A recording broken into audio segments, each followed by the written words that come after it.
Top Deck Gaming, your source for the how-to and what's new in the world of the Pokemon trading card game. Hey guys, this is Kenny from the Top Deck Gaming, your source for the how-to and what's new in the world of the Pokemon trading card game. And today I got a deck tech for you. It's an oldie, it's a goodie, it's Reshiphlosion. I played this deck pretty religiously in the last format, and I recently updated it on the Pokemon trading card game online with some cards from our new sets, so I wanted to show it to you guys quickly to see how I'm feeling about it and what we could do moving forward with it. So we're going to go through the Pokemon, the trainers, the supporters, the energy, what I like, what I don't like, and what I would change about the deck going forward. Starting off, we have the heart and soul of the deck as our 4/2/4 Typhlosion Prime line. His Afterburner effect allows us to take fire energy out of the discard pile and attach it to our Pokemon, and the goal of the deck is to hit for big damage with Reshiram every turn and apply consistent pressure while two-shotting EXs and giving up only one prize in return. Our main attacker in the deck is Reshiram. For 2 fire and a colorless, we can blue flare for 120 and discard 2 of our fire energy. This works great with Typhlosion because we can recur those energies every turn and hit for big damage while only giving up 1 prize on the swing back. The other main attacker in the deck is Mewtwo EX, and he needs little to no introduction at this point as he's been in the format for a while now. For 2 colorless energy, we can X-Ball for big damage, and late game he works with Typhlosion as we can load him up with fire energy and try and sweep our opponent's side if we can. A fun tech Pokemon that we've put in the deck is a Mulga, and he's boosted the consistency of this deck considerably. His Call for Family attack allows us to get Cyndaquils out on the bench, and the fact that he has no retreat cost also is a great Pokemon to have if we ever suffer a knockout. Moving on to our trainers, we have 1 Computer Search. This card has been very good in the deck because it allows us to search out cards that we need so that we can get our Typhlosions online just a little bit quicker. It's a great consistency booster, and I can't really see this deck running any other Ace Spec card. We run 1 Junk Arm. The main purpose of this card is to get the Computer Search back later in the game so we can go back into the deck and find cards that we're looking for. We run 2 Plus Power just to push us over the top with those Reshiram knockouts. We run 3 Pokemon Catchers. It's a pretty standard card in the format by now, but we only run 3 because Reshiphlosion really has no problem attacking what's ever in front of it, but sometimes we want to get those Pokemon out into the active spot in the late game so we can take big prizes. The deck runs 16 Pokemon, so Pokemon communication works very well in the deck. We can very often put an extra Quilava back into the deck so we can go get a Typhlosion or a Reshiram and get the cards that we need while getting cards out of our hand that we don't need. This version of the deck runs 4 rare candies. I know most of the versions don't run 4 rare candies, but with Computer Search and the Pokemon communications, my goal is to drop a turn 2 Typhlosion in most games. That way we can put the pressure on really quickly, hopefully before they have time to set up. Moving on to our supporters, we have 4 Sage's Training. This is a card that I've fluctuated back and forth between 3 and 4, but found that 4 to be the perfect number. This card works great because it allows us to filter through our deck and filter our draws, so that way we can get to the cards that we want while dumping precious fire energy and cards that we don't need into the discard pile. This card is very good in the fact that it allows us to get a setup just a little bit quicker while giving us the option to get rid of cards that we don't need in the later game. The next supporter is probably the best supporter in the deck, and that's Professor Oak's New Theory. This card is a personal favorite of mine from the last format because it allows you just to shuffle your hand in and draw 6 straight up.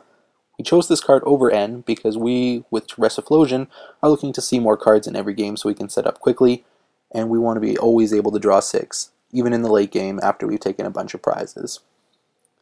Moving on, we got Professor Juniper. It's probably the best draw supporter in the current format, but in this deck we run it as a 3 of because we don't want to drop too many pieces into the discard pile early in the game that we can't recur later. But sometimes we just need to drop and draw 7, and this is a good way to do it to dig in the late game for that extra energy, plus power, or communication we need to win the game. Moving on, we got 2 Pokemon Collectors.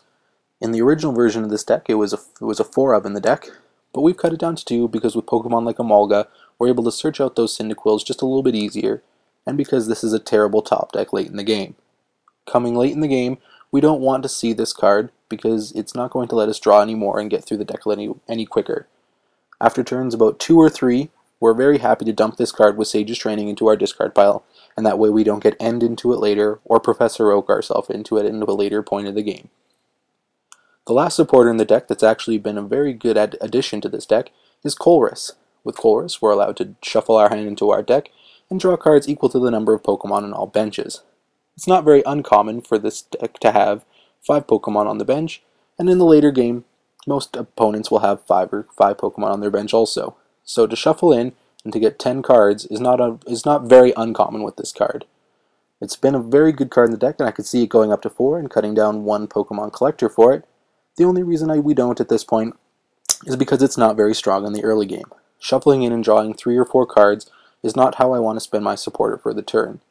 But if we can get it up to Professor Oak's theory most of the time and draw 6, we're doing pretty good, and it's been working out very well in the deck. Another supporter that people could try out in this deck is Twins, cutting out 2 of the Pokemon Collector and putting 2 Twins in.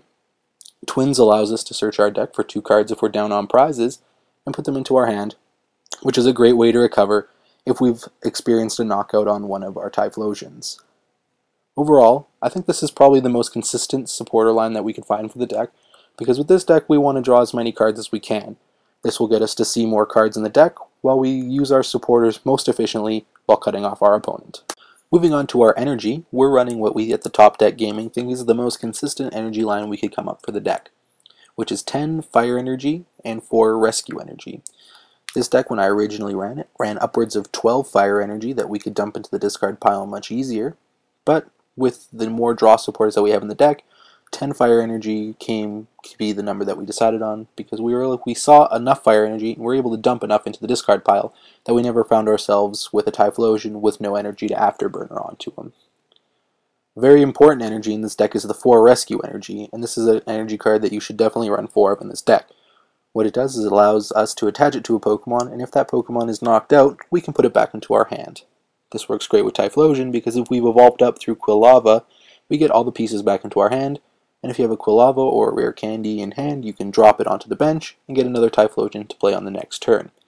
We want to keep our blue flares going, and we don't want to see any of our Typhlosion pieces going to the discard pile, so this is a great way to get those pieces back so that we can keep our consistency up and keep the pressure on. This is the deck as an overall, and I've been very happy with it as of now. I think that if we could change anything, I'd like to find room to add 1 more Mewtwo to the deck, but I know that at this point I'd have to start cutting cards and find room for double colorless energy. I know double colorless energy would work fine in the deck with Reshiram's Outrage attack, but I know the goal here is to be searching for a blue flare every turn, and sometimes I feel as though a double colorless energy would be a much more awkward draw when we would much rather just have a basic fire energy or a rescue energy in our hand. Another Pokemon that I like to add is I would love to see a second Emolga in the deck. That way we can boost our consistency on getting our Cyndaquils out on the bench. In terms of our trainers, I could very easily see a plus power being cut for a second Junk Arm, or a 4th Pokemon Catcher or Pokemon Communication. I can also see the fact that a rare candy could be cut, but I want to be able to drop Typhlosion on turn 2 as consistently as possible, and I feel 4 rare candy is probably the best way to go with this. If we wanted to change anything in the supporters, I don't think there's much we could change. We could probably cut 2 Pokemon Collectors and play Twins, but that's just conceding to the fact that we're going to go down early in the game. I don't really want to make that concession, and I don't really want to cut the Pokemon Collectors because they are useful in the early game to get our Cyndaquils out on the bench, because we want to keep a full playset of Sage's Training and Professor Oak at all times. Colress is another card that could go up to 4, but you would have to make that opportunity to cut another Pokemon Collector or Professor Juniper to make that decision. I feel as though this is the best supporter line for the deck, and if you were to try this deck out, I'd probably say this is the supporter line that I would try first, and then tweak it to your own tastes. In terms of the energy line, I think this is a pretty consistent energy line in the deck. We can't really run any more energy without having to cut consistency and becoming flooded on energy. 10 fire energy, you're going to definitely want to run 4 rescue energy. If you want to try out double colorless, you'll definitely want to try the second Mewtwo out in the deck, see if you can fit it in. But this is the deck as an overall again. Hope you guys enjoyed it. If you have any questions, please put it in the comments down below. You can follow me on Twitter at KennyWilliams30. You can follow us on Twitter at the Top Deck Games. You can find me on the Pokemon trading card game at kennwill. And I hope you enjoyed this, and we'll see you next time.